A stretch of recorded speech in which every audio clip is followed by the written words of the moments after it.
Hello everyone, this is Aaron Shadslayer, and this is Battle Forces. This is a game that I play. It's a browser-based game, as you can tell from the mouse pointer. You know, yeah, very pretty. Anyway, it's a strategy game in which you can build armies and you conquer other people, or you can work with them, or just whatever you'd like to do. These will probably be really short videos concerning that, just depending on how it works. Now, it depends on the players and such and how many turns I do at a time.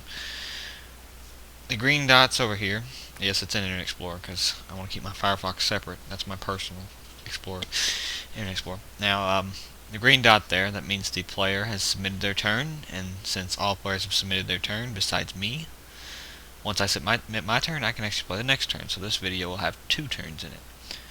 So it works a lot like Axis and Allies, and you could say it's similar to Risk if you wanted. I mean, you could probably find a similarity. But the first thing we need to do is actually select capital. Now, this game is different. Most people play with starting forces, but I wanted this one to play without starting forces, and it's a one-on-one to keep it simple. And my opponent is Renahang. He'll probably kick my can because he's won like 60% of his games from what I read. I've got like 20. I'm not the greatest at this game. So, in capital selection, it'll automatically add a factory to the place I select, which is also what is used to produce units. If a place doesn't have capital, it can't produce units. So, I play a little bit differently. Most people will go for the high pointer locations for their territories, meaning he or she, but I'd say he, will probably go for that one, or Britain. That's what I'd say. That's just my guess. Now, I personally play differently because it doesn't exactly matter because if your capital where it's at, just defensive and such.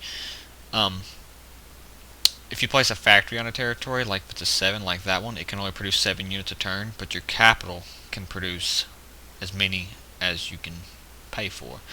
So I usually place my capital, if I can, on Australia. And that's because it's way out of the way, and it's easier to defend. I've actually placed my capital there once, and it worked. I placed it there once, but that went horribly wrong. I liked placing them on odd, conspicuous locations like this one, but like midway right there is nice because I like placing them in these areas because I can have infantry on there to protect it, and I can also have a navy around my island and such to protect it as well, because I'll have to go through the navy to land troops, so that adds to the strategy. But the only problem with doing this is I have to build a navy early on to make points, which navies are extremely expensive in this game. But we're going to leave it on Australia, and we're going to submit the turn, and we can actually get to gameplay. Alright, this is not important to me. Alright, now we've actually got gameplay. He chose I believe that's Western Europe. No, it's Germany. Western Europe's right there. Yeah. Okay. So, here's our list of units here. Got the infantry, the tank, the SAM fighter, bomber, sub, transport, carrier, destroyer, and factory. Now, factory's already been added to our capital, so that will make things easier. Not easier, but, you know, it allows us to start producing. Sometimes I play where they don't add it on capital automatically, and you can put it wherever you want it.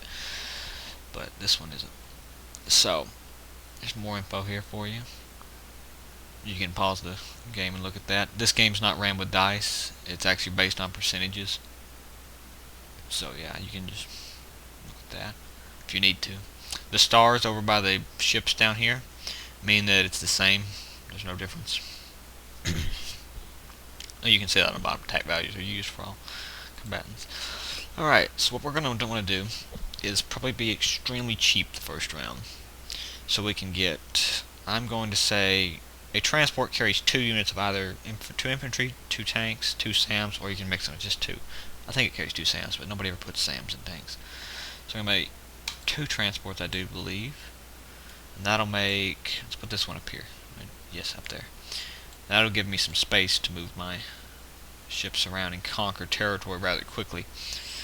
Because we need to get these high point territories out of the way. Actually, Can I move it? No, right. That's just as far as I can go. Wait, I can put one right there. That gets it closer to the Americas, which would be nice to capture. And well, my transport's disappeared. Okay, that'll work right there. So now I better transport. This transport I'll probably take over here to capture South Africa, which is 6 extra bucks, as you can see there. It's nations here, cash here, income there, and capital right there. And I'll probably take this one this way to capture those points there, because he doesn't look too focused on it. But he could get focused rather quickly. So I could put a factory there, but I won't for this turn. So next I'll probably just make 6 infantry, which is going to be 2 infantry into that, 2 infantry into that, which is going to leave me 2 infantry for the base. That's 1 to capture this, so it works out.